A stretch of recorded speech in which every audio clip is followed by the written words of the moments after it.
আপনার নিজের মধ্যে সমস্যা খুঁজে আপনি পান না, আপনার নিজের মধ্যে সমস্যা না খুঁজে আপনি অন্যের দোষ ধরায় ব্যস্ত হয়ে পড়েন। আসলে সম্ভবত মুফতি মোহাম্মদ শফি দুর্বল ব্যক্তিত্বের মানুষ সম্পর্কে একটি উর্দু কবিতায় বলেছিলেন যে নিজের দোষ দেখতে পায় না, নিজের দোষ ঢাকার জন্য সে যা করে তা হলো সবসময় অন্যের দোষ খুঁজে বেড়ায়, সবসময় অন্যের দোষ খুঁজে বের করে, এভাবেই সে নিজের দোষ ঢাকার চেষ্টা করে। তিনি বলেন, আমি এখানে উর্দুতে কবিতাটির একটি লাইন পড়ব, কিছু মনে করবেন না। আরও কি আজমত কে জানে, আরও কি আজমত কে জানে, কমজর্ফ জো ইনসা হতে হে। এর অর্থ হচ্ছে, যারা ব্যক্তি হিসাবে নিচু চরিত্রের তারা কিভাবে অন্যদের ভালো দিকের প্রশংসা করবে? তারা অন্যদের মধ্যে কেবলই সমস্যা দেখতে পায়। যখন কেউ অন্যদের মধ্যে কেবলই সমস্যা দেখে, সামনাসামনি কিংবা পেছনে, এর মানে কি জানেন? তারা নিজেরাই নিচু মানসিকতার, তারা মানুষের ভালো কিছু দেখতে পারে না, তারা শুধুই সমস্যা খুঁজে পায়, আর এতে তারা নিজেদের ছাড়া অন্য কারো ক্ষতি করে না। আল্লাহ আমাদের এই ধরনের আচরণ থেকে দূরে থাকার তৌফিক দিন। তো আমি আপনাদের সূরা তাকাসুর, সূরা আসর ও সূরা হুমাজার মিলের ব্যাপারে বলেছি, তাই আমি নোটের এই অংশটি বাদ দিচ্ছি। আমরা সরাসরি প্রখ্যাত ভাষাবিদ মুফাসসির আজ-জামাখশারির মন্তব্যে যাব। তিনি আল কাশাফ গ্রন্থ লিখেছেন।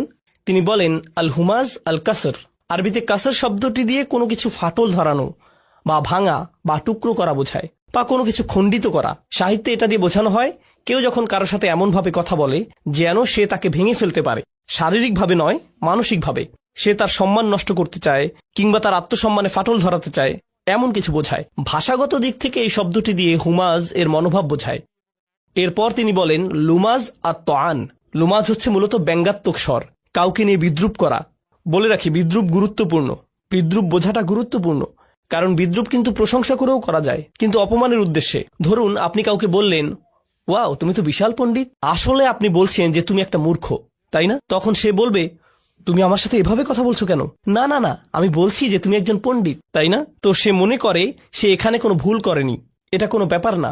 কিন্তু আসলে আল্লাহ তাআলা ভালোভাবেই জানেন সে এই কথাটা কোন উদ্দেশ্যে বলেছে, আর যাকে অপমান করা হচ্ছে বা ব্যঙ্গ করা হচ্ছে সেও এটা জানে, তার অন্তরেও এটা গেঁথে যায়। তাহলে লুমাজা তোয়ানা বলা হচ্ছে যে লুমাজা হচ্ছে তারা, বা লুমাজাহ তাআনাহু এটাও এসেছে, সে তাকে লামাজ করেছে, অর্থাৎ সে তাকে ব্যঙ্গ করেছে। অল মুরাদুল কাসরা মিন আরাদিন নাস, এর অর্থ হলো এমনভাবে ভাঙা বা ফাটল ধরানো যখন আপনি তার সাথে থাকেন না, অর্থাৎ তার পেছনে বলা। অল আরদু মিনহুম ওয়া সিয়াবুহুম, সবসময় তার দোষ খুঁজে বেড়ানো এবং তার ব্যাপারে গীবত করা। অত্তআন ফিহিম, এবং তার ব্যাপারে ব্যঙ্গ বিদ্রুপ করা। অবিনাউ ফুআলা, এর গঠন, নমুনা বা সরফ হিসেবে ফুআলা শব্দটি হচ্ছে হুমাজার মতো। ইয়াদুল্লাহ আলা আন্না যালিক ওয়া আদাতিম মিনহুম, এটা দিয়ে বোঝা যায় এটা এমন একটা গুণ যা তার স্বভাবগত, সে সব সময় এমন করে। একই রকম আরেকটি বিষয় হচ্ছে, মানে হলো কাউকে অভিশাপ দেয়া এবং কারো প্রতি ব্যঙ্গ করা। জামাখশারির মতে এটাও হুমাজার অন্তর্ভুক্ত। কাউকে গালমন্দ করার অর্থ হচ্ছে কারো ব্যাপারে বাজে কথা বলা, এটা হচ্ছে লানাহ বা সত্যি সত্যি অভিশাপ দেয়া, কারো ব্যাপারে বদদোয়া করা ইত্যাদি। আর দ্বিতীয়ত আদ্দাহিকা মানে হলো ব্যঙ্গ করা, কাউকে নিয়ে মজা করা এবং শাসানোর স্বরে কথা বলা। এখন কারো দিকে তাকিয়ে সুন্দর হাসি একরকম আর ব্যঙ্গাত্মক হাসি অন্যরকম। আমার মনে হয় আমরা সবাই এটা বুঝি, তাই না? আবার সত্যিকার চালাক প্রকৃতির লোক এমন করে, তা হলো সে বলে, বাহ আমি তোমার দিকে হেসে তাকাই, এটা তুমি চাও না? কি সমস্যা তোমার? তুমি কি সুখ শান্তি চাও না? তো তারা মনে করে তাদের এই চালাকির মাধ্যমে তারা এটা উতরে যেতে পারবে। এখন রুহুল মাআনি আমার খুবই পছন্দ, বলে রাখি তাফসিরুল আলুসি, তার তাফসির আমার পছন্দ এই কারণে যে তিনি একটি আয়াত পড়লে সেই আয়াতের জন্য একটি মাসাইল তৈরি করতেন, সেই আয়াতে যে বিষয়গুলো তার বোঝা দরকার তিনি সেগুলোর একটি লিস্ট করতেন। এই বিষয়টা আমার বুঝতে হবে। আল মাসআলাতুল উলা, আস-সানিয়া, আস-সালিসা, আর-রাবিআ ইত্যাদি।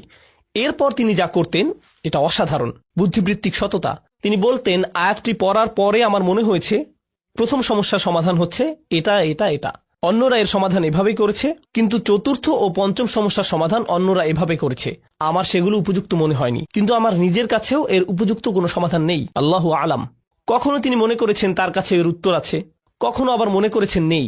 যখন তার কাছে নেই তিনি বলবেন, আমি জানি না, এই সমস্যাটি আছে, আল্লাহই ভালো জানেন। তিনি আল্লাহর উপরই ছেড়ে দিলেন। সুবহানাল্লাহ। তিনি সততার সাথে জানিয়ে দিতেন তিনি কি জানেন, আবার এটাও জানিয়ে দিতেন যে তিনি কি জানেন না বা বুঝতে পারেননি। সুবহানাল্লাহ।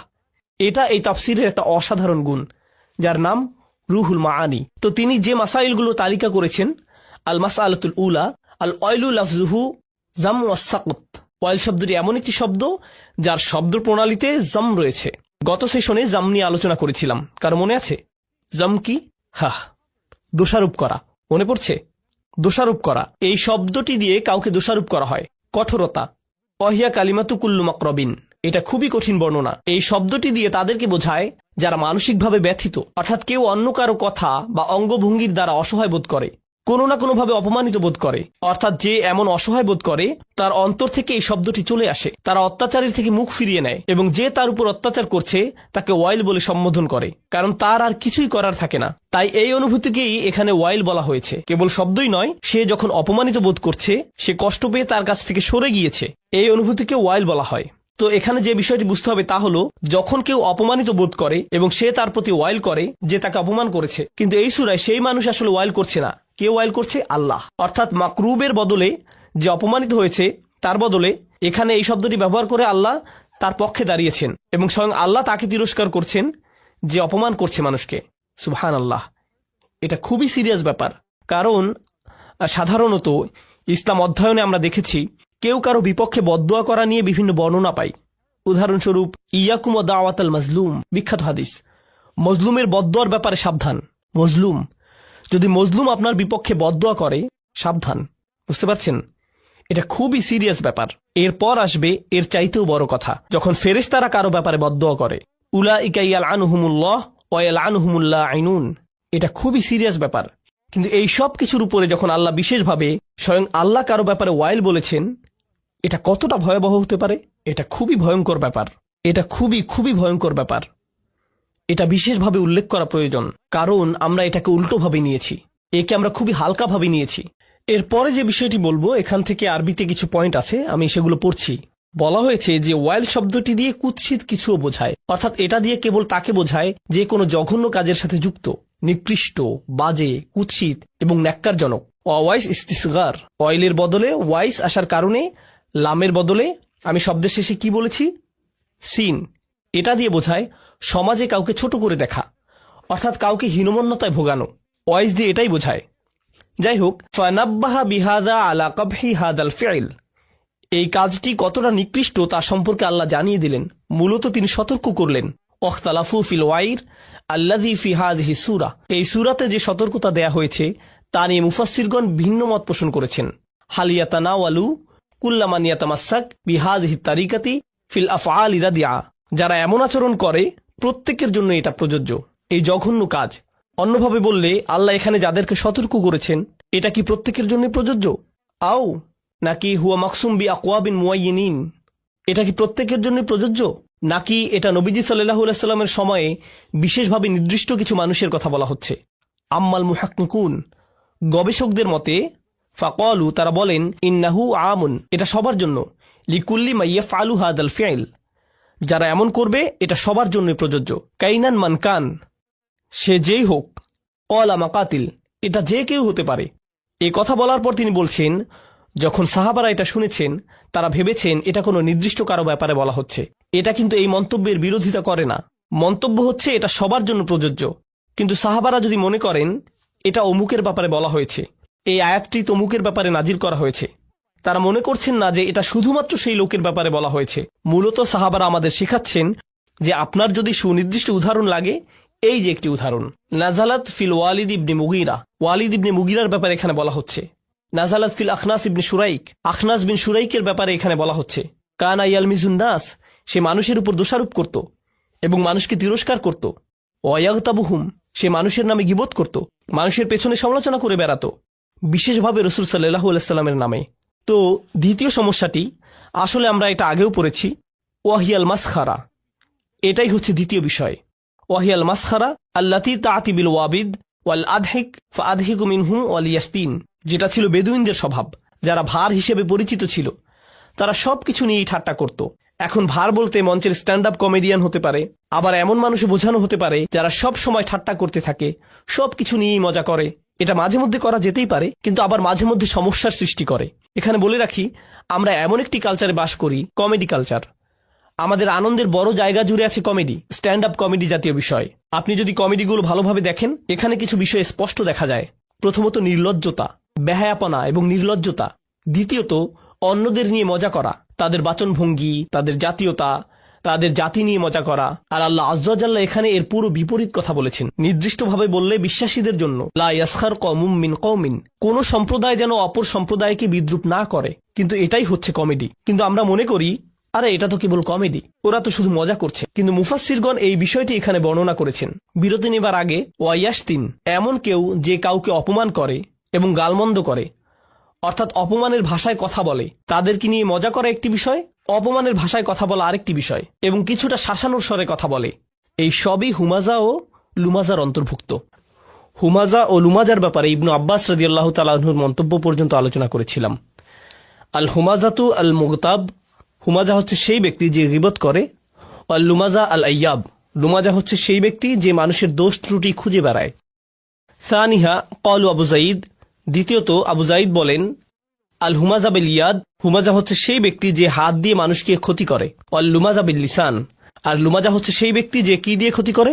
মুখ দিয়ে। তাহলে এখানে মতের ভিন্নতা রয়েছে, এর বিভিন্ন ব্যাখ্যা রয়েছে। ক্বালু আবুল আলিয়া আল হুমাজা বিল মাওয়াজিহা আর লুমাজা বিদ্দহরিল গাইব, হুমাজা সামনাসামনি হয় আর লুমাজা ব্যক্তির পেছনে হয়। আল হুমাজা জাহরান আর লুমাজা সিররান বিল হাজিব, অর্থাৎ হুমাজা হয় প্রকাশ্যে আর লুমাজা হয় গোপন ভাবে, যখন মানুষ তার সামনে থাকে না। পঞ্চমত ওয়াখামিসুহা আল হুমাজা ওয়াল লুমাজা আল্লাযী ইয়ারকাবুন নাস বিমা ইয়াকরাহুনা ওয়া কানা আল ওয়ালিদ আল মুগীরা ইয়াফআল যালিক, অর্থাৎ হুমাজা ও লুমাজা বলতে তাদেরকে বুঝায় যারা মানুষকে এমন শব্দ বা বিশেষণে ডাকে যা তারা পছন্দ করে না। ওয়ালিদ ইবনে মুগীরা এই কাজের জন্য পরিচিত ছিল, সে এটা সবসময় করত। হাসান বলেন আল হুমাজা আল্লাযী ইয়াহমিজু জালিসাহু ইয়াখসিরু আলাইহি আইনাহু ওয়াল লুমাজা আল্লাযী ইয়াযকুরু আখুহু বিসসুই ওয়া ইয়াইবুহু। তিনি বলেন হুমাজা হচ্ছে সেই ব্যক্তি যে এমন একজন ব্যক্তিকে নিয়ে মজা করে এবং দোষ খুঁজে বের করে যে তার পাশে আছে, মানে তার বন্ধু বান্ধবের মধ্যে, এবং সে অনবরত তার উদ্দীপনা নষ্ট করার চেষ্টা করে এবং অপমান করার চেষ্টায় থাকে। এমনকি সে তার দিকে যেভাবে তাকায়, ইয়াখসিরু আলাইহি আইনাহু, এটা দিয়ে বোঝা যায় যে সে তার দিকে বরত্ব নিয়ে তাকায়। তাই এমনকি মুখের অভিব্যক্তিও হুমাজা শব্দে উঠে এসেছে। আপনি কারো দিকে নিচু করার দৃষ্টিতে তাকাতে পারেন। এমনকি আরো এখানে পরিষ্কারভাবে বলা হয়েছে, এখানে কিছু সাহাবা বা তাবিগণ বলেছেন এখানে ওয়ালিদ ইবনে মুগীরার কথা বলা হচ্ছে। আল্লাহ তাআলা তার মুখের অভিব্যক্তি তুলে ধরেছেন, সুম্মা নাজর সুম্মা আবাসা ওয়া বাসর সুম্মা আদবারা ওয়াস্তাকবার। তার এই পুরো অভিব্যক্তি এখানে হুমাজা হিসেবে বর্ণিত হয়েছে। সে রাসূল সাল্লাল্লাহু আলাইহি সাল্লামকে দেখিয়ে তার লোকদের বলতো, যখন কোরআন পাঠ করা হতো সে বলতো এটা ভালোভাবে যাচাই করে দেখো তো, পরীক্ষা করে বলো যে এটা আসলেই কোনো ওহী কিনা, কারণ তুমি তো আমাদের মধ্যে সেরা কবি, তাই যাও এটা ভালোভাবে শুনে তোমার মতামত জানাও, তোমার সুচিন্তিত মতামত জানাও। তারা তাকে পাঠালো। সে যে কাজে এসেছে সেটা তার জন্য একটা বড় কাজ, কিন্তু সে সেটা প্রকাশ করতে পারছে না। প্রকাশ করাটা তার সম্মানে বাধে। তাই সে রসুলের দিকে তাকালো কিছুটা অহংকারী চেহারায়। সত্যি এটাই সেটা। সে তার দিকে এমন ভাবে তাকালো যেন এই সামান্য জিনিস এটাই সেই ওহী। তারপর সে বলল, আচ্ছা একটু ভেবে বলি। সুম্মা আবাসা, সে কিছুটা ভ্রু কুচকে তাকালো, তার কপালে ভাঁজ দেখা গেল। আবাসা, আচ্ছা এটাই তাহলে সেই সত্যিকারের ওহী। অবাসর, সে অন্যদিকে তাকালো। সুম্মা আদবারা, সে ফিরে তাকালো। ওয়াস্তাকবার, অহংকার প্রকাশ করলো। এটা শুধুই জাদু। ইনহাদা ইল্লা সিহরু ইউসার, আসলে এটাই আমার চিন্তিত মতামত। কিন্তু তার মত দেওয়ার আগে সে পুরো একটা নাটকীয় ভাবসাব দেখিয়েছে, কারণ সে জানে তার আশেপাশের মানুষেরা এটা দেখছে। আর এসব কিছুর কারণ হলো তাকে মানসিকভাবে বিপর্যস্ত করা। এরকম হয় না যে কখনো কেউ আপনার সাথে কথা বলছে আর আপনি মুখের কিছু অভিব্যক্তি করলেন আর সে বলল, কি হয়েছে, আপনি এভাবে তাকাচ্ছেন কেন, তাই না? আপনি কারো দিকে তাকানোর মাধ্যমে তার চিন্তা জগতে প্রভাব রাখতে পারবেন। এটা করা যায় যখন কেউ আপনার সাথে কথা বলে। এটা হচ্ছে তার জন্য এক ধরনের মানসিক আক্রমণ। এখানে এই বিষয়টি বর্ণনা করা হয়েছে। ওয়ালিদ ইবনে মুগীরার নামটি তার এই স্বভাবের জন্যই বিখ্যাত, লাআনাহুল্লাহ। আন আবিল জাওজা, আবু জাওজা বলেন, ক্বালা কুলতু ইবনে আব্বাস, তিনি বলেন আমি ইবনে আব্বাস রাদিয়াল্লাহু আনহুকে বললাম, ওয়াইলুল লিকুল্লি হুমাজাতিল লুমাজা, আমি আয়াতটি পড়লাম, মান হাউলাই আল্লাযীনা ইয়াজুমুহুমুল্লাহু বিল ওয়াইল, এই সকল লোকেরা কারা যাদেরকে স্বয়ং আল্লাহ তাআলা ওয়াইল হিসেবে তিরস্কার করেছেন? হুমুল মাশাউনা বিল নামিমা, ইবনে আব্বাস বলেন যারা মানুষকে খারাপ ভাষায় বাজে কথা ছড়িয়ে বেড়ায়, এখানে সেখানে বলে বেড়ায়। আল মুফাররিকুনা বাইনাল আহিব্বা, এই লোকেরা মানুষের মধ্যে সম্পর্ক নষ্ট করে বেড়ায়। আন নাঈতুনা লিন্নাসি বিল আইব, যারা প্রতিনিয়ত মানুষের নামে দোষ বলে বেড়ায়। তারা যেভাবে মানুষকে ডাকে, যেভাবে মানুষের ব্যাপারে কথা বলে, ও তুমি তো ওই বেটে লোকটার সাথে কথা বলছো, ও হা, আর বলে না, তারা যে শব্দ ব্যবহার করে তা সব সময় মানুষকে নিচু করার জন্য। ও, তুমি ওই বিরক্তিকর মানুষটার কথা বলছো, বুঝতে পারছি, আমি তাকে চিনি। এভাবে সে মানুষদের নিয়ে কথা বলে। না আইতুনা বিল আইব, সব সময় মানুষের নামে দোষ বলে বেড়ানো। এরপর ইবনে আব্বাস রাদিয়াল্লাহু তাআলা আনহুর আরেকটি বর্ণনা আমরা দেখতে পাই, ওয়া ইয়ালাম আন্না জামিআ হাযিহিল উজুহ মুতাকারিবা। এটা রাজির মন্তব্য। জেনে রাখুন, এখানে যে সকল মন্তব্য, যে সকল ভিন্ন বর্ণনা এসেছে, সবগুলোই একে অপরের সাথে সম্পর্কিত। রাজিআতুন ইলা আসলিন ওয়াহিদ, এগুলো প্রত্যেকটি একটি বিষয়ের প্রতি ইঙ্গিত করে। ওয়াহুয়া তাআন, আর তা হলো মানুষকে নিচু করে কথা বলা। ওয়া ইযহারাল আইব, এবং কারো দোষ ত্রুটি বর্ণনা করা। সুম্মা হাযা আলা কাসামাইন, এরপর জেনে রাখুন এগুলো দুইটি ভাবে হয়ে থাকে। ফাইন্নাহু ইম্মা আন ইয়াকুনা বিল জাদ্দি, এটা কারো প্রচেষ্টায় হতে পারে, অর্থাৎ কেউ হয়তো সত্যিকার ভাবে এটা নিয়ে চিন্তা ভাবনা করে, কাজ করছে।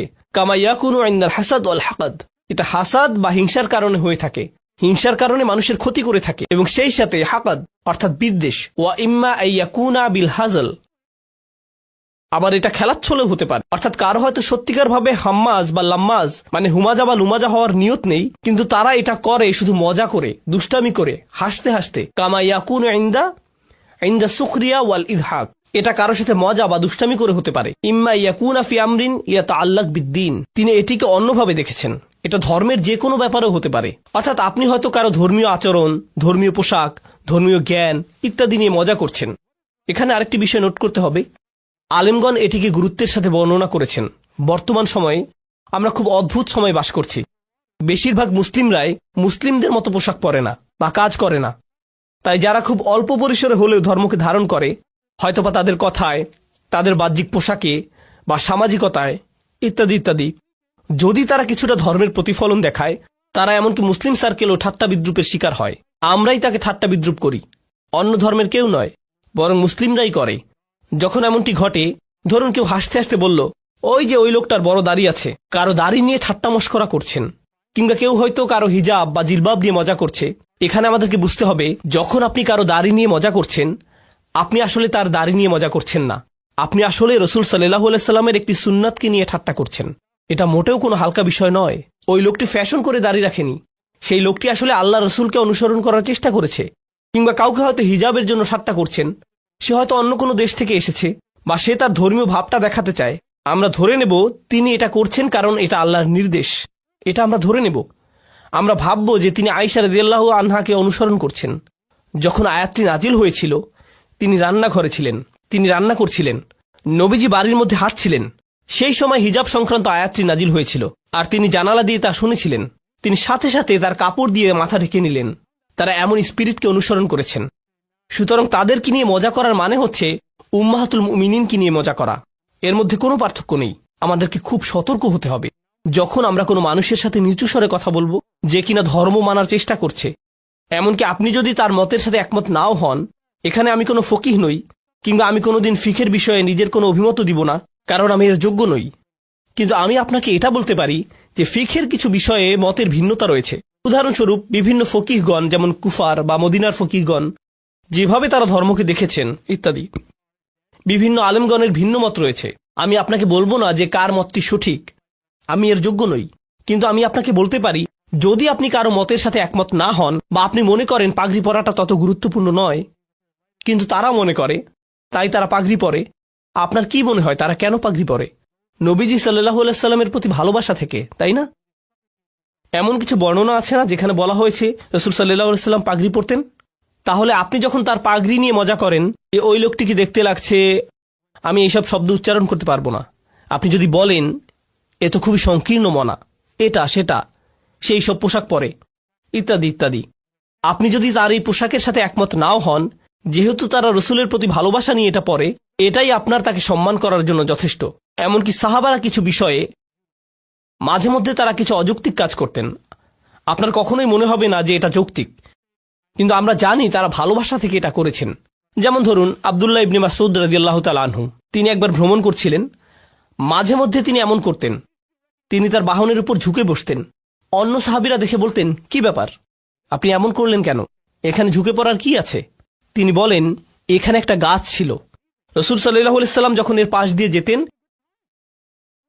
তিনি তার বাহনের সামনের দিকে ঝুঁকে বসতেন। এই জন্য তিনি রসুলের প্রতি ভালোবাসা এমনটি করেছেন। এখন অন্য কারোর জন্য এটা খুবই হাস্যকর ঘটনা হবে, কিন্তু এটা ভালোবাসা থেকে করেছেন। এবং আমরা একে সম্মান করি, আমরা এটা এমনই রাখি, একে নিয়ে বিচার বিশ্লেষণ করি না। আমাদেরকে এসব ব্যাপারে সতর্ক হতে হবে এবং মানুষের এই ভক্তির প্রতি নজর রাখতে হবে। যাই হোক, তো ইম্মা ইয়াকুনা ফি আমরিন ইয়াতাআল্লাক বিদ্দীন, এটা ধর্মের কোনো ব্যাপারেও হতে পারে। ওয়া হুয়া মা ইয়াতাআল্লাক বিসসুরা আউল মাশি, এটা তাদের পোশাক নিয়েও হতে পারে, মানে আপনি কারো পোশাক নিয়ে ঠাট্টা মশকরা করেন, বা সে যেভাবে হাঁটে তা নিয়ে, আউল জুলুস, বা যেভাবে সে বসে বা যাদের সাথে বসে, ওয়া আইয়ুহু কাসীরা, এবং এটা বিভিন্নভাবে হতে পারে। সুম্মা ইজহারুল গায়ব ফি হাযিল আকসামিল আরবাআ ক্বাদ ইয়াকুনু লিহাজির, এরপরে এভাবে তাদের দোষ বললে তিনি যে 4টি বিষয় বলেছেন এটা হতে পারে সামনাসামনি, ওয়া ক্বাদ ইয়াকুল লিগায়ব, এটা হতে পারে কারো পেছনে, ওয়া আলা তাকদিরাইন ফাকাদ ইয়াকুলু বিল্লাফস, এবং এই দুই অবস্থায় এটা কথা দিয়ে হতে পারে, ওয়া ক্বাদ ইয়াকুন বিইশারাতির রাসুল আইন, কিংবা মাথা নাড়ানোর মাধ্যমে বা মুখের অভিব্যক্তির মাধ্যমে বা চোখের মাধ্যমে, ওয়া গায়রিহিমা, বা অন্য কোনোভাবে, ওয়া কুল্লু যালিকা দাখিল তাহদান নাহি ওয়াজ জাজর, এটা আমি অনেক আগেই বলেছিলাম, এটা দিয়ে দার্স শুরু করেছিলাম। এই সবগুলো বিষয়ই আল্লাহ নিষেধ করে দিয়েছেন এবং যারা এমন করে তাদেরকে তিরস্কার করেছেন, তাই এগুলোর ব্যাপারে সতর্ক হন। ওয়ালাম্মা কানা রাসূল সাল্লাল্লাহু আলাইহি ওয়াসাল্লাম আযমান নাস মানসাবান ফিদ্দীন, আমরা জানি যে রাসূল সাল্লাল্লাহু আলাইহি ওয়াসাল্লাম হচ্ছেন সর্বশ্রেষ্ঠ মানুষ দিনে তার গুরুত্বের হিসেবে। কানাত তাআন ফিহি আযিমান ইনদাল্লাহ, তাই তাকে নিয়ে মজা করার পরিণাম আল্লাহর কাছে ভয়াবহ। ফালা জারামা ক্বাল, তাই স্বাভাবিকভাবেই তিনি বললেন, ওয়াইলুল লিকুল্লি হুমাযাতিল লুমাযা, তাই যথাযথ কারণেই যারা এমন করে তাদেরকে তিনি বিভ্রান্ত হিসেবে উল্লেখ করেছেন। কারণ একটি তাফসিরে একটি মত থেকে আমরা পাই, এটা বিশেষভাবে ওয়ালিদ ইবনে মুগিরার ব্যাপারে বলা হয়েছে যে সরাসরি রাসূল সাল্লাল্লাহু আলাইহি ওয়াসাল্লামকে নিয়ে মজা করত। মুফাসসিররা বলেছেন যেহেতু এটা রাসূল সাল্লাল্লাহু আলাইহি ওয়াসাল্লামকে নিয়ে করা হয়েছে তাই এত কঠিন কথা এসেছে, কেননা তাকে নিয়ে মজা করা কোনো ছোট বিষয় নয়। মানে সে কাফির হওয়ার কারণে ইতিমধ্যেই জাহান্নামে যাচ্ছে, এর উপর নবীজিকে নিয়ে মজা করে সে তার গর্তটা আরো বড় করেছে। তোমার যতটুকু আছে তা কি পছন্দ হচ্ছে না? যদি সে রাসূল সাল্লাল্লাহু আলাইহি ওয়াসাল্লামকে নিয়ে কোনো মজা নাও করত, সে শুধু একজন কাফের, এটাই যথেষ্ট তার সর্বনাশ হওয়ার জন্য, কিন্তু সে আরো বড় বিভ্রান্তি ডেকে এনেছে। আর আশ-শাওকানী রাহিমাহুল্লাহর কিছু মন্তব্য পড়ব। হুয়া মুরতাফিউন আলাল ইবতিদা, ওয়াইল শব্দটি এখানে রফা, কারণ এটা হচ্ছে বাক্যে মুবতাদা। ওয়াসাউইগাল ইবতিদা মা কাউনিহি নাকিরা, এখানে নাকিরা দিয়ে তিনি শুরুটা বিশেষভাবে ব্যবহার করেছেন। নাকিরা মানে কি? ব্যাকরণগতভাবে নাকিরা অর্থ আলিফলাম ছাড়া, তাই জুমলায় ইসমিয়ায় আলিফলাম দিয়ে শুরু হয়। আল ওয়াইলু লিকুল্লি হুমাযাতিল লুমাযা, তিনি বলেন তিনি এখানে মারিফা না এনে নাকিরা ব্যবহার করায় এটা বিশেষ গুরুত্ব পেয়েছে। এখানে আলিফলাম ছাড়া ওয়াইল এসেছে, আল ওয়াইলু না বলে তিনি বলেছেন ওয়াইলুন। আসলে এর কি মহত্ব রয়েছে? কাউনুহু দুআউন আলাইহিম, এতে করে এটা তাদের বিপক্ষে অভিশাপ হিসাবে ব্যবহৃত হয়েছে। অর্থাৎ যদি আপনি বলেন আল ওয়াইল, এটা শুধু বর্ণনা হিসাবে ব্যবহৃত হয়, দুর্ভোগ তার জন্য যে হুমাজা ও লুমাজা। কিন্তু আপনি যদি আলিফলাম বাদ দেন, এতে করে বোঝায় আপনি শব্দটি দিয়ে কারোর জন্য দোয়া করছেন বা অভিশাপ দিচ্ছেন, অর্থাৎ এটা দিয়ে আল্লাহ তাদের উপর অভিশাপ দিচ্ছেন। এটা নিছক কোনো বর্ণনা নয়। বিষয়টা আমি আপনাদের বুঝিয়ে বলছি। কাউকে আরবিতে সালামুন আলাইকুম বলা যায়, এটা দিয়ে দুইটি বিষয় বোঝায়। একটি অর্থ হচ্ছে আমি আপনাকে বলছি যে আপনার উপর শান্তি আছে, এটা প্রথম, এটা নিছক বর্ণনা। দ্বিতীয়ত দোয়া করা, আপনার উপর শান্তি বর্ষিত হোক। দুইটি আলাদা বিষয়, একটি হলো বর্ণনা, অপরটি দোয়া। ব্যাকরণের ভাষায় একটি হলো খবরিয়া, অপরটি ইনশাইয়া। বুঝতে পারছেন? তো যখন আল্লাহ বলছেন ওয়াইলুন লিকুল্লি হুমাযাতিল লুমাযা, ক্বাদ ইয়াকুনু খবরিয়া ক্বাদ ইয়াকুনু ইনশাইয়া, এটা এমন হতে পারে যে আল্লাহ বলছেন আসলে এই লোকদের জন্য দুর্ভোগ, অথবা আল্লাহ বলছেন এই সকল লোকদের উপর দুর্ভোগ পড়ুক। আল্লাহ এখানে আল না বলায় দুইটি অর্থই প্রকাশ পাচ্ছে। যদি এখানে আল থাকতো তাহলে এটা শুধু খবরিয়া হতো, এটা কেবলই একটা বর্ণনা হতো, কিন্তু এটা দিয়ে উসলুব দোয়া প্রকাশ পেত না। এটা কোনো দোয়া বা অভিশাপ বা ডাকা এমন বোঝাতো না। ওয়াল মানা, এবার শাওকানী রাহমাহুল্লাহ তার তাফসিরে ফাথুল কাদিরে যে অর্থ বলেছেন সেটা দেখুন। তিনি বলেন ওয়াল মানা খিজুন, অপমান, ও আযাবুন, শাস্তি, আও হালাকাতুন বা দুর্ভোগ, আও ওয়াদিন ফি জাহান্নাম লিকুল্লি হুমাযাতিল লুমাযা, যে হুমাজা কিংবা লুমাজা তার স্থান হবে জাহান্নামের উপত্যকায়। অর্থাৎ নবীজির কয়েকটি হাদিসে আমরা পাই বর্ণনা করা হয়েছে এদের স্থান হবে জাহান্নামের তলদেশে, একে ওয়াইলও বলা হয়, এবং সেই তলদেশ এতই ভয়ঙ্কর হবে যে কিছু বর্ণনায় এসেছে স্বয়ং আগুন নিজে নিজের থেকে বাঁচতে চাইবে। এটাই হচ্ছে ওয়াইল। স্বাভাবিকভাবে এই শব্দের ব্যবহার যেমনই হোক, এটা হচ্ছে দুর্ভোগের চূড়ান্ত পর্যায়। সবচেয়ে তলদেশ। গারকিল আসফালি মিনান নার, তাদের জন্য যারা হচ্ছে হুমাজা আর লুমাজা। আল্লাহ আমাদের তাদের থেকে রক্ষা করুন। কলা ইবনে কিসান হুমাজার ব্যাপারে বলেছেন, তিনি কি বলেছেন? আল্লাযী ইউসি জুলাসাহু বিসুইল লাফস, যে ব্যক্তি তার সাথের মানুষের নামে দোষ বলে তার ক্ষতি করে বেড়ায়। আল্লুমাজা ইয়াকসিরু আইনাহু আলা জালিসিহি, যে ব্যক্তি তার সাথের মানুষের উপর চোখ রাখে, অর্থাৎ সে তাদের উপর নজর রাখে, সে চোখ দিয়ে তাদের নিয়ে ঠাট্টা মশকরা করে। ওয়াসিরু বিয়াদিহি, সে হাত দিয়ে নির্দেশ করে। অবিরসি, মাথা বা মুখের অভিব্যক্তির মাধ্যমে। অবিহাদিবিহি, মানে যখন তারা আশেপাশে থাকে না। ওয়াল আউয়াল উলা, তবে প্রথম অর্থে মানে যে মুখের ভাষায় মানুষকে নিয়ে মজা করে, এটাই সবচেয়ে সঠিক অর্থ। অবিনা উল ফুল, এবং যেভাবে ফুলা ব্যবহৃত হয়েছে। ইয়াদুল্লু আলাল কাসরা, আমরা এটা নিয়ে আগেও বলেছি, এটা কেবলমাত্র বিশালত্ব বোঝায় না, এটা দিয়ে সংখ্যাও বোঝায়, এমন কিছু যা বারবার হয়ে থাকে। ফাফিহি দালালাতুন আলা আন্নাহু ইয়াফআল যালিকা কাসীরান, এটা দিয়ে বোঝা যায় যে সে এটা বারবার করে থাকে। বারাকাল্লাহু লি ওয়া লাকুম ফিল কুরআনিল হাকিম ওয়া নাফা'নি ওয়া ইয়্যাকুম। আমাদের জীবনে যেসব বিপদ আপদ ঘটে তার জন্য কোরআনে এমনই একটি পরিভাষা ব্যবহার করা হয়েছে, আর জীবন এ ধরনের মুসিবতে পরিপূর্ণ। আল্লাহ আযজা ওয়া জাল্লা বলেন, লাকাদ খালাকনাল ইনসানা ফি কাবাদ, নিঃসন্দেহে আমি মানুষকে সৃষ্টি করেছি কষ্ট ক্লেশের মধ্যে। তাই এমনটি আসলে মানব জীবনের একটা অংশ। প্রসঙ্গত, এই সমস্ত মুসিবতের প্রকৃতি কেমন? একদিকে আমরা শুধু প্রাকৃতিক দুর্যোগ যেমন ঘূর্ণিঝড়, ভূমিকম্প, আগ্নেয়গিরির অগ্নুৎপাত, টর্নেডো বা হারিকেন নিয়েও কথা বলছি না, এগুলোও বিপদ। যেমন আল্লাহ সুবহানাহু ওয়া তাআলা অন্যত্র বলছেন, মা আসাবা মিন মুসিবাতিন ফিল আরদ, পৃথিবী এবং ব্যক্তিগতভাবে তোমাদের উপর কোনো বিপদ আসে না, কিন্তু তা জগৎ সৃষ্টির পূর্বেই কিতাবে লিপিবদ্ধ আছে। মানুষের জীবনে শুধু এই এক ধরনের বিপদই আসে না। ভূমিকম্প যে শুধু কোনো দ্বীপে বা দেশে আঘাত হানে তাই নয়, আমাদের নিজেদের ভেতরেও ভূমিকম্প ঘটতে পারে। ফি আনফুসিকুম, তোমাদের নিজেদের ভিতরে। স্বামী বা স্ত্রীর মাঝে বিশাল দুর্যোগ দেখা দিতে পারে, ছেলে মেয়ে বা মাতা পিতার মাঝেও এই দুর্যোগ দেখা দিতে পারে, অথবা এমন কারো মাঝে যে কঠিন কোনো পারিবারিক ঝামেলায় জড়িয়ে আছেন। এমন অনেক মানুষ আছেন যারা অর্থনৈতিক সমস্যায় জর্জরিত, অনেক মানুষ নানা ধরনের ভয়ঙ্কর মানসিক বা শারীরিক সমস্যায় জড়িয়ে আছেন। মোট কথা, মানুষের বিপদ মুসিবতের কোনো অন্ত নেই। এখানে যে বিষয়টি আমি ফোকাস করতে চাই তা হলো বিপদ মুসিবত মোকাবেলার ক্ষেত্রে আমাদের ঈমানের ভূমিকা আসলে কি। আমরা যে আল্লাহর উপর বিশ্বাস করি তা বিপদ মোকাবেলায় কিভাবে আমাদেরকে সাহায্য করে। একজন বিশ্বাসী হিসেবে বিপদ মুসিবতে পতিত হলে কেমন প্রতিক্রিয়া দেখাবো, আর এটা আসলে নির্ভর করে আল্লাহর সাথে সম্পর্ক থাকা বলতে কি বোঝায় তার উপলব্ধির মাত্রার উপরে। প্রথমে আমি যে বিষয়টা শেয়ার করতে চাই তা হলো, দুই ধরনের খারাপ পরিস্থিতির পার্থক্য নিরূপণের ক্ষেত্রে কুরআন খুবই প্রজ্ঞার পরিচয় দিয়েছে।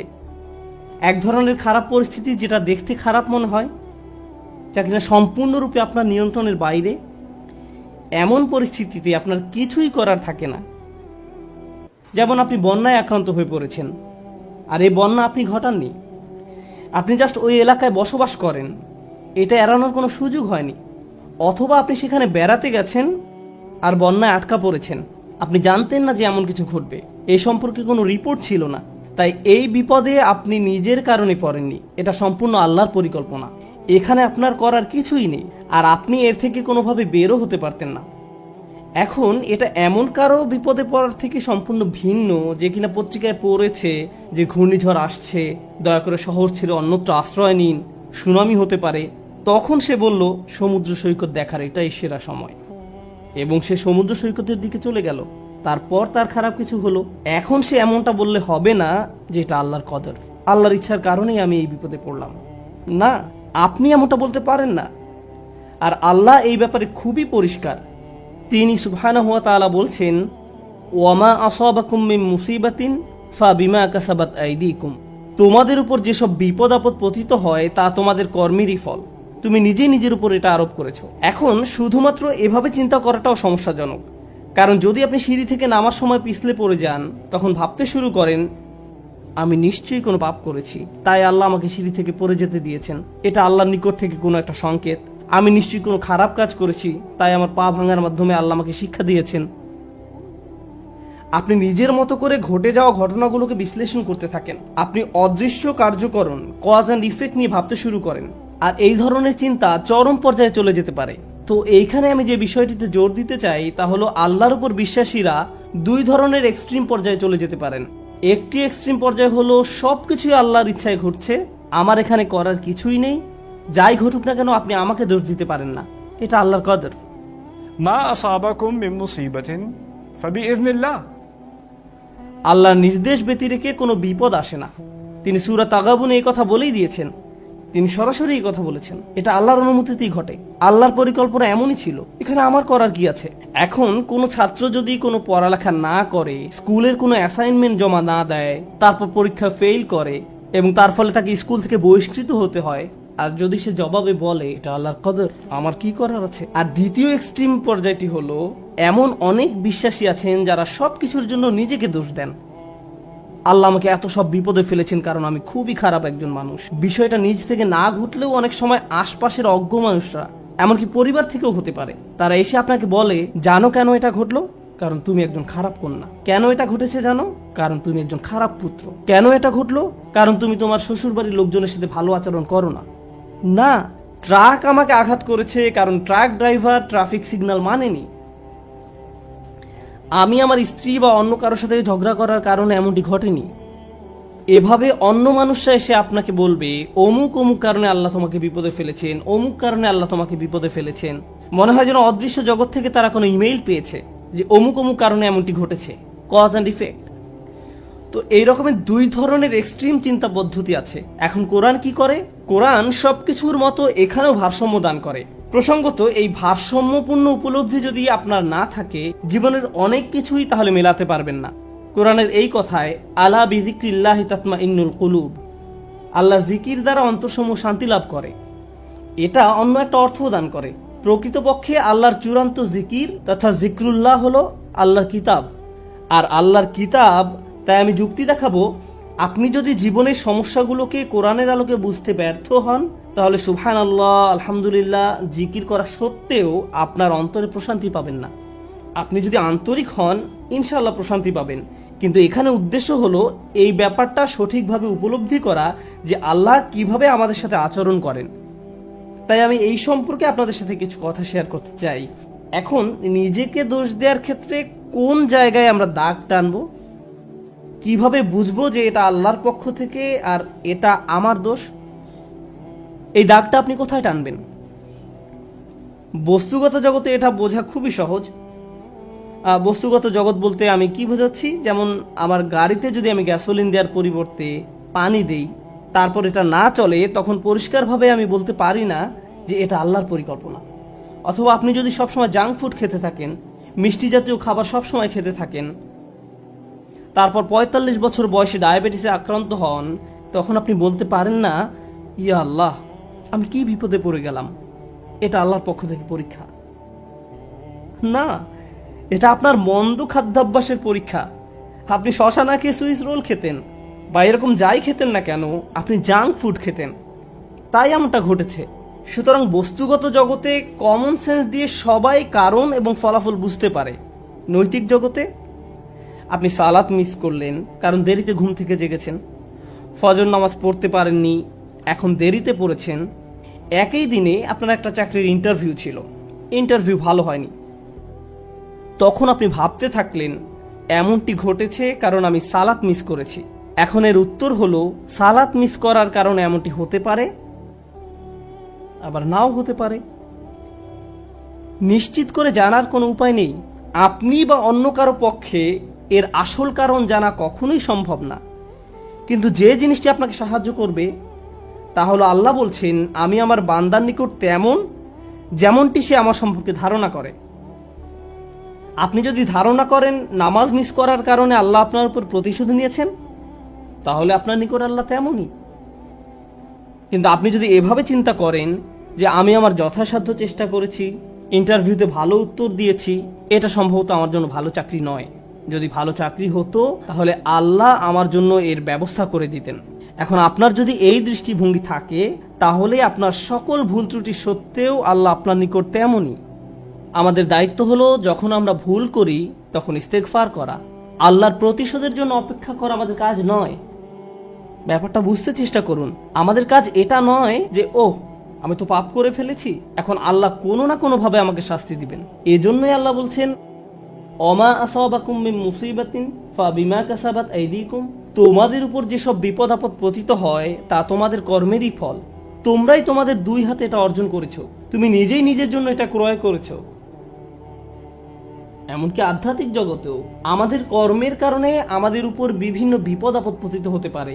যেমন আপনি যদি ক্রমাগত মাতা পিতার সাথে খারাপ আচরণ করতে থাকেন এবং আপনার উপর কোনো মুসিবত আরোপিত হয়, এতে সম্ভবত কোনো কানেকশন রয়েছে।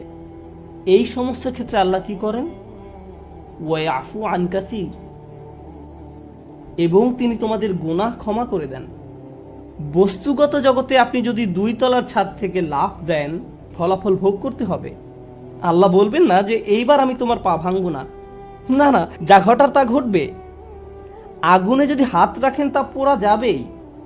আল্লাহ বলবেন না যে তুমি তো আজকে ফজর নামাজ পড়েছো, তোমার হাত পুড়বে না, এমনটা ঘটবে না। কিন্তু যখন আধ্যাত্মিক জগতের কথা আসে, তিনি বলছেন ওয়ায়াফু আন কাসীর, তিনি সাথে সাথেই প্রতিশোধ নেন না। আল্লাহ এভাবেই আমাদের সাথে আচরণ করেন, ওয়ায়াফু আন কাসীর। এই ব্যাপারটা আমাদের মনের মাঝে গেঁথে নিতে হবে। যে কারণে আমি আজ এই আলোচনার সূত্রপাত করলাম তা হলো, আমাদের উম্মায় প্রতিদিন যে আধ্যাত্মিক অপরাধটি সংঘটিত হয়, তা হয় একজন স্নেহের মানুষের হাতে অন্য একজন স্নেহের মানুষের, পিতামাতা, স্বামী স্ত্রী। কখনো কখনো আমরা আমাদের স্নেহের মানুষদের সবচেয়ে জঘন্য কথাটা বলে বসি। মাঝে মাঝে আমরা সেসব কথা বলে আল্লাহর নামে। তুমি যা করছো তার জন্য আল্লাহ তোমাকে শাস্তি দেবেন, একদিন তোমাকে বিচারের কাঠগড়ায় দাঁড়াতে হবে। তুমি যা করছো তা আল্লাহ কোনোদিন ক্ষমা করবেন না। মা তার সন্তানকে এভাবে বলে, স্ত্রী স্বামীকে বলে, ভাই বোন একে অপরকে বলে।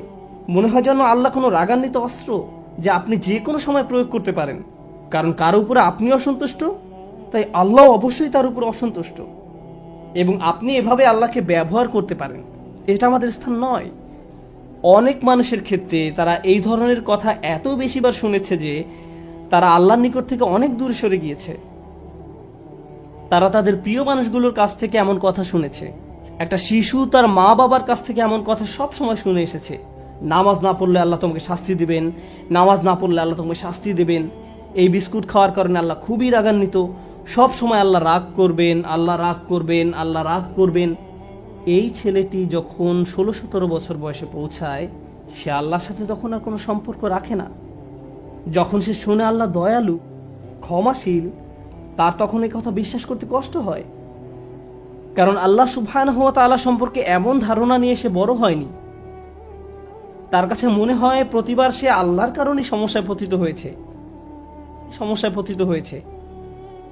তারপর এই পিতামাতাই বলেন, আমরা তো এই ছেলেকে ছোটবেলা থেকেই ইসলাম শিখাচ্ছি, আমি জানি না কেন সে ইসলাম থেকে দূরে সরে যাচ্ছে। কিন্তু কোন আল্লাহ সম্পর্কে আপনি তাকে শিক্ষা দিয়েছেন? একজন রাগান্বিত আল্লাহ, এমন আল্লাহ যিনি শুধু শাস্তিই দিতে চান, অথচ আল্লাহ বলছেন মা ইয়াফআলুল্লাহু বিআযাবিকুম, তোমাদের শাস্তি দিয়ে আল্লাহ কি করবেন? আল্লাহ নিজেই এই কথা বলছেন, তোমাদের পিছনে লেগে আল্লাহ কি করবেন? তাই মানুষ খারাপ পরিস্থিতিতে পড়লেই মনে করে আল্লাহ তাদের শাস্তি দিচ্ছেন, আল্লাহ তাদের কষ্ট দিচ্ছেন। তার এমন পরিস্থিতি আল্লাহ তৈরি করেছেন, আল্লাহ তাদের কষ্ট দিচ্ছেন। আমার এক কলিগ আমাকে একটা কথা মনে করিয়ে দিয়েছিলেন। মালয়েশিয়া আসার সময় কোত্থেকে হঠাৎ করে, এমনটা আগে কখনো হয়নি, আমার টনসিলে ব্যাকটেরিয়ার আক্রমণ ঘটে। এটা এমনভাবে ফুলে গিয়েছিল যে আমার গলার অর্ধেকটা ব্লক হয়ে গিয়েছিল। আমার কাছে মনে হয়েছিল একটি নাকের ছিদ্র বন্ধ হয়ে আমি যেন ডুবে যাচ্ছি। আমি তখন আবুধাবি থেকে এখানে আসার মাঝপথে বিমানে ছিলাম। বিমান থেকে নেমে দ্রুত একটা ক্লিনিকে গেলাম। তারা বলল তোমাকে অমুক অমুক ভারী চিকিৎসা নিতে হবে। এখানে আসার পর আমাকে অপারেশন করার পরামর্শ দেওয়া হলো। ভাবতে লাগলাম কি হচ্ছে এসব। ডাক্তার বলল এমন ঘটনা একেবারেই ঘটে না। ব্যাপারটা আসলেই অদ্ভুত। আমার 30 বছরের ক্যারিয়ারে শুধু আরও একবার এমন ঘটনা দেখেছি। তো আমি হাসপাতালের বেডে শুয়ে আছি আর অপারেশনের জন্য অপেক্ষা করছি। তখন আমার এক কলিগ আমাকে মনে করিয়ে দিল যে এই মুহূর্তে তোমার জন্য এটাই শ্রেষ্ঠ জায়গা। এই মুহূর্তে হাসপাতালের এই বিছানাই তোমার জন্য সর্বোত্তম জায়গা। এটাই তোমার জন্য আল্লাহর পরিকল্পনা। আমি ভাবতে লাগলাম আমাকে অমুক অমুক প্রোগ্রাম বাতিল করতে হবে, অমুক অমুক জায়গায় যেতে পারবো না, পরিস্থিতি কিভাবে মোকাবেলা করব, অমুক ক্যালেন্ডার, অমুক মিটিংয়ের কি হবে। এত দূর থেকে আসলাম প্রোগ্রামগুলো করার জন্য। তারপর হঠাৎ করে আমার কলিগের এই কথা আমার সব কিছু শান্ত করে দিল। হ্যাঁ, এখানেই আমার থাকার কথা। এর চেয়ে ভালো কোনো জায়গা হতে পারে না। কারণ হাসপাতালে আসার পরিকল্পনাটি তো আমার নয়, এটা আল্লাহ আজ্জা জাল্লার পরিকল্পনা। আমাদের আল্লাহর এমন কাছাকাছি থাকতে হবে যে আল্লাহ যখনই আমাদের জন্য যে পরিকল্পনাই করেন না কেন, আমাদের প্রতি তার ভালোবাসার কারণেই এমনটি করেন। আল্লাহ আজ্জা জাল্লাহ তার বান্দাদের ভালোবাসেন, তিনি তাদের জন্য সবচেয়ে ভালোটাই পছন্দ করেন। আমরা আমাদের নিজেদের যতটা ভালোবাসতে পারি, আল্লাহ আমাদের তার চেয়েও বেশি ভালোবাসেন। আমরা নিজেদের যতটা যত্ন নিতে পারবো, আল্লাহ তার চেয়েও বেশি যত্ন নিয়ে থাকেন। আমরা যখন এই বিষয়টা ভুলে যাই, তখন হেদায়েত হারিয়ে যায়। একই বিষয়ে সূরা তাগাবুনে আল্লাহ বলছেন, অমাইয়ুমিন বিল্লাহি ইয়াহদি কলবাহু। আল্লাহর নির্দেশ ব্যতিরেকে কোনো বিপদ আসে না, এবং যে আল্লাহর প্রতি বিশ্বাস করে সেই বিপদের সময়, কারণ আপনি তো এমনিতেই আল্লাহকে বিশ্বাস করেন, যখন মুসিবতে পড়েন কেবল তখনই প্রশ্ন করতে শুরু করেন, আল্লাহ কেন আমার সাথে এমনটি করছেন? ঠিক সে সময়ের জন্য আল্লাহ ওমাইয়ুমিন বিল্লাহ এই বাক্যটা ব্যবহার করেছেন। যে কেউ সত্যিকার অর্থে আল্লাহকে বিশ্বাস করে, হ্যাঁ, আপনি সব সময় বলেন আল্লাহ রহমান, আপনি কি আসলে অনুভব করেন আল্লাহ রহমান? না, এই মুহূর্তে তিনি সম্ভবত জুনতিকম, এই মুহূর্তে তিনি সম্ভবত সেই সত্তা যিনি প্রতিশোধ নিয়ে থাকেন। এখন সম্ভবত তিনি আল জব্বার আর রহমান নন। লক্ষ্য করেছেন, যখন বিপদে পড়েন তখন আর রহমানের উপর আপনার ঈমান হারিয়ে যায়। আল্লাহ বলছেন, সে সময় তুমি যদি আর রহমানের উপর ঈমান রাখতে পারো, তিনি নিজেকে তোমার নিকট আর রহমান হিসেবে উপস্থাপন করেছেন, সেই মুহূর্তে তুমি যদি তা করতে পারো, তাহলে আল্লাহ তোমাকে কি উপহার দিবেন? এটাই আমার খুতবার উপসংহার, যে আল্লাহ আমাদের কি উপহার দিবেন। আমি স্বাস্থ্য চাই, অসুস্থতা থেকে সুস্থ হতে চাই, আমি চাকরি চাই, আমি টাকা চাই, আমি উত্তম পারিবারিক অবস্থা চাই, আমি বর্তমান অবস্থা এড়াতে চাই, আমি চাই অন্য মানুষ যেন আমাকে কোনো কষ্ট না দেয়, আমি চাই মানুষ যেন আমাকে নিয়ে কথা না বলে। যেটাই হোক না কেন, কিছু একটা আপনাকে খুব বিরক্ত করছে। আপনি ভাবছেন, ইস, যদি এই সমস্যাটা পার করতে পারতাম, জীবন মনে হয় প্রশান্তিতে পরিপূর্ণ হয়ে যেত। আমাদের সবারই জীবনে কোনো না কোনো সমস্যা রয়েছে যা আমাদের শান্তিতে ঘুমাতে দেয় না। আর আমরা ভাবতে থাকি, ওহ ভাই, যদি এই সমস্যাটা চলে যেত অনেক ভালো থাকতাম। কিন্তু জানেন কি হয়? যদি এই সমস্যাটা চলে যায়, পরবর্তীতে আরেকটা এসে হাজির হয়। আর যখন নতুন সমস্যা এসে দেখা দেয়, আপনি ভাবেন পূর্বের সমস্যাটা আরো সহজ ছিল। এটা তো অনেক বড় সমস্যা। আপনি যদি আল্লাহর উপর ভরসা রাখতে পারেন, আল্লাহ আপনাকে কি দিবেন? তিনি আপনার সমস্যা শেষ করে দেন না। এই পৃথিবীর জীবনে আপনি কখনো সমস্যা ছাড়া থাকতে পারবেন না। যদি সমস্যা চলে যেত, তাহলে ইয়াকুব আলাইহিস সালামের জন্য আমাদের তুলনায় অনেক আগেই সেটা দূর হয়ে যেত। যদি ঈমান থাকার মানে হয় আপনার কোনো সমস্যা থাকবে না, তাহলে মরিয়ম আলাইহিস সালামের কোনো সমস্যা থাকা উচিত ছিল না। রাসূল সাল্লাল্লাহু আলাইহি সাল্লামেরও কোনো সমস্যা থাকার কথা ছিল না। আল্লাহর কাছাকাছি মানুষদের জীবনী পড়লে আপনি দেখবেন তাদের জীবন ছিল সমস্যায় পরিপূর্ণ, বড় বড় সমস্যা। আর আপনি শুধু এই সমস্যাগুলোর কথাই পড়ছেন। আপনি পড়ছেন তারা কিভাবে একটা সমস্যা থেকে আরেকটা সমস্যা জীবন অতিবাহিত করে গেছেন। আল্লাহর একজন মহান রসুল ছিলেন ইউসুফ আলাইহিস সালাম। তার জীবনের দিকে তাকালে দেখবেন ছোটবেলা থেকেই তিনি সমস্যায় আক্রান্ত ছিলেন। তাহলে আমি এই প্রশ্নটি বারবার করছি, আল্লাহ তাহলে আপনাকে কি দিচ্ছেন? আপনার জীবনের অতি ভয়াবহ সমস্যার সময় যখন আল্লাহর উপর পূর্ণ বিশ্বাস রাখেন, এর বিনিময়ে আল্লাহর কাছ থেকে কি পাবেন? যখন মানুষ আপনাকে বলতে থাকে আল্লাহ তোমাকে অপছন্দ করেন, তাই তোমার জীবনে এসব ঘটছে, বিপরীতে আপনিও ভাবতে শুরু করে দেন আল্লাহ মনে হয় আমাকে শাস্তি দিচ্ছেন, তাই আমার জীবনে এসব বিপদ আপদ ঘটছে। সেই মুহূর্তে যদি আপনি আল্লাহ সম্পর্কে সুধারণা পোষণ করতে পারেন, আল্লাহর প্রতি ভালোবাসা, নির্ভরতা এবং বন্ধন বজায় রাখতে পারেন, যে না, আল্লাহ আপনাকে কখনো ছেড়ে যাবেন না, এর বিনিময়ে তিনি আপনাকে কি দেবেন? তিনি সে লোকের হৃদয়কে পথ দেখান। আমি আপনাদের গ্যারান্টি দিচ্ছি, যদি আপনার সমস্যা চলে যায়, যদি সে সমস্যাটা অর্থ সংক্রান্ত হয়ে থাকে, এরপর অর্থ আসতে থাকে, যদি এটা পারিবারিক সমস্যা হয়ে থাকে এবং সমস্যাটা দূর হয়ে যায়, এই দুনিয়ার কোনো অর্জনই সেই একটা গিফটের তুলনায় কোনো মূল্য বহন করে না। আর সে একটি গিফট হলো ইয়াহদি কলবাহু, তিনি সে লোকের হৃদয়কে পথ দেখান। আপনার অন্তরে প্রশান্তি থাকবে, জীবনে যাই ঘটুক না কেন আপনার মুখে তখনও হাসি থাকবে। তখন মানুষ আপনার দিকে তাকিয়ে বলবে, আরে তুমি হাসছো কেন? তুমি কিভাবে ঠিক আছো? দেখো না তোমার কি অবস্থা হয়েছে। আপনি তখন বলবেন, হ্যাঁ, সব ঠিক আছে। যদি আপনি এই আচরণ রপ্ত করতে পারেন, এমন অনেক মানুষ রয়েছে যাদের টাকার কোনো অভাব নেই, তারপরেও তারা ঘুমাতে পারে না। আপনার কল্পনায় যেসব কিছু মানুষের জন্য সুখ নিয়ে আসার কথা, তার সবই তাদের আছে, কিন্তু তবু তাদের মানসিক শান্তি নেই। তাদের নেই সেটা, তারা নিজেদের উপর খুশি নয়।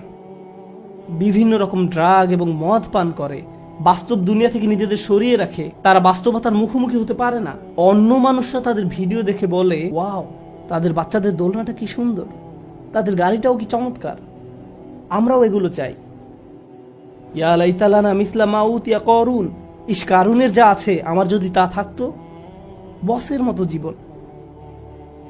পক্ষান্তরে আপনি যদি আল্লাহর দিকে ফিরেন, তাহলে তিনি আপনাকে এমন কিছু দান করবেন যা কোনো টাকার অঙ্কে কেনা সম্ভব নয়, খ্যাতি বা জনপ্রিয়তা যা আপনাকে দিতে পারবে না। আর তা হলো ইয়াহদি কলবাহু, তিনি আপনার হৃদয়কে পথ দেখাবেন। এটাই ঈমানের সর্বশ্রেষ্ঠ পুরস্কার।